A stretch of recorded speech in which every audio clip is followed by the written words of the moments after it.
Danny, congratulations, by the way. Thank you ever so much. How are you? You all right? Yeah, not bad at all. It took a while during the quarter-final to actually make sure you were potentially on the way to Wembley. Was it a late winner? Yeah, it was. Yeah, I think it was about 89th minute when Echo finally struck. So if you're going to win a game, try and win it like that. But it still doesn't make it any better for my heart, I must admit. Yes. Was there a moment where you just thought this is never going to happen? No, I had faith. I must admit, I do have faith every time that my lads cross the white line. I do have faith in them to do the right things and to win a game of football. And unfortunately, he did. It just took so long. It felt like forever. I must admit, still on the sideline. But when it come, that's one of the best feelings I think I've ever had in football. I must admit. Yes. It's one of your proudest moments as a manager. Yes, yeah, most definitely. It's definitely up there, especially in front of 2,200 fans. I think that there was there at Melksham as well. To see the smile on my chairman's face, my vice chairman's face afterwards. Yeah, most definitely. Probably one of the most enjoyable moments to date for me so far. And how were the celebrations for each of the semi-finals? Hopefully a practice for getting to the final. Yes, definitely. There was a lot of practicing, I must admit. I think there was a few sore heads on the Sunday morning, but fully deserved. To reach the semi-finals of the FA Vase is a wonderful achievement. And just now, obviously, we've been given a tough draw. So hopefully, fingers crossed, with a little bit of lady luck, we might be able to get through. I mean, it's quite something, isn't it? The fact you are just 2 games, a sort of tie away, really, if you've got the 2 games. Again, from Wembley. I mean, that is quite something. I bet you never thought you might lead a team out of Wembley. No, I never in my wildest dreams when I started managing when I was 21. I never thought this, would have this opportunity if we can get there. It's all a little bit surreal, I must admit. It hasn't really sunk in. But yeah, like you say, to be a home leg and an away leg away from Wembley, 180 odd minutes or so, it's an unbelievable feeling, I must admit. Well, we'll talk about your opponents in the semi-final in a moment, but I suppose sort of new listeners start here with Thatcham Town, so let's find out a little bit more about Thatcham Town. I've got a random list of questions here. Which player is the one that plays the most pranks amongst the squad?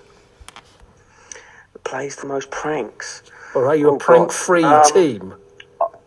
No, there's plenty of banter, I must admit. I think the skipper probably has the most, Tom Melksham, the most banter.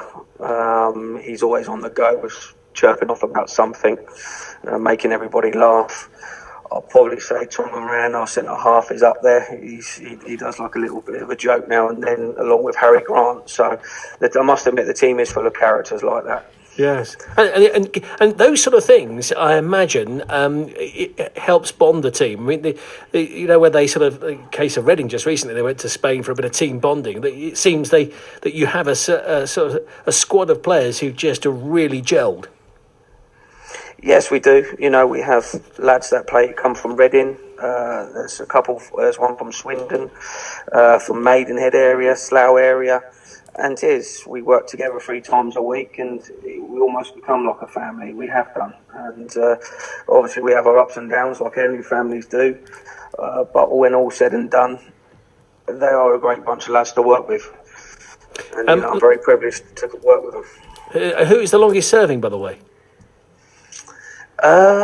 It's got to be. Well, I think Gareth Thomas, who's now returned to us from Hungerford. He's been at Thatcham for 10 years on and off. Tom Melksham, probably 10 years on and off. And then you got Tom Brown, probably 7 years. So there's a few of them. It's that commitment as well, because obviously it's not professional, is it? So they've got other lives which they have to sort of mix in with Thatcham Town, haven't they?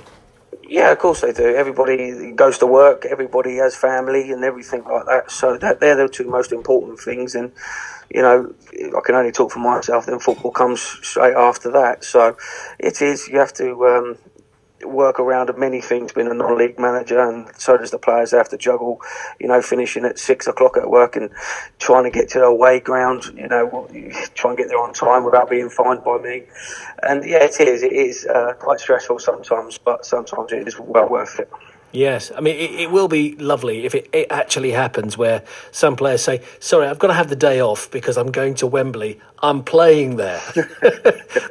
What a great thing to ask.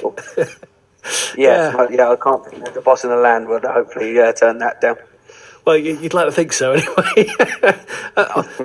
Best food, by the way, if you come and watch Thatcham Town, especially perhaps going to Wembley, what's the best food available at Thatcham Town? Is it a pie? I think they do mean burger, I must admit. Yeah. Cheeseburger, mean burger, chips. I think you can get curry sauce and gravy on it as well, I think. So it's the food's always pretty decent. I have to admit. I'll probably say I sampled enough from my last time since I've been there. And Northwich, what do we know about them? They're the semi-final opponents up in Cheshire, I suppose, isn't it, Northwich? Yeah, it is. No, I've got a couple of good friends in football. The Chichester manager, Miles Rutherford, and his assistant Graham G. Graham phoned me yesterday because they beat Northwich beat Chichester in a previous round, and he gave me quite a good rundown on them. And also the Leighton Town manager, he was good enough to contact me, and he's given me a little bit on them as well. Hopefully, fingers crossed, I'll try and get up there, weather permitting, somewhere this week to go and watch them myself. And yeah, from what I know, very experienced sides. They've got 3 Vase winners already in their side. They don't lose many at all. Very good going forward. Very strong. The 2 centre halves are going to be very strong physically as well. But it's like at the end of the day, it's a game of football. I know, yes, there's going to be added pressure because of what it is and the magnitude of it. But come Saturday, the 17th, in the first leg at 3:00, it's just 11v11, and whoever performs best. Just finally, I mean, I'm sure you are dreaming of Wembley, but whatever happens, this run has actually helped the club. I mean, they always talk about if it's the FA Cup, don't they? How there is a sort of a financial boost, but it has made a difference to the club in that sort of way because, if nothing else, the club has to still run. Yeah, massively. It's the attendances have gone up.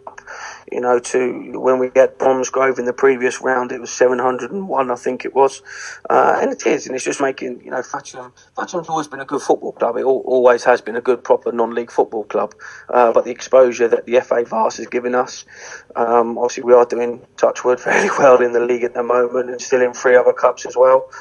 It's going in the right direction. And if you are playing football and a good style of football and winning football, then obviously, like I say, you are going to get more people through the gate. Well, it's good to have a Berkshire side winning games of football on a regular basis. That's all I can say. Well done, you. Have a good one, Danny. Enjoy as well. Good luck with the semi-finals. Thank you. Bye-bye.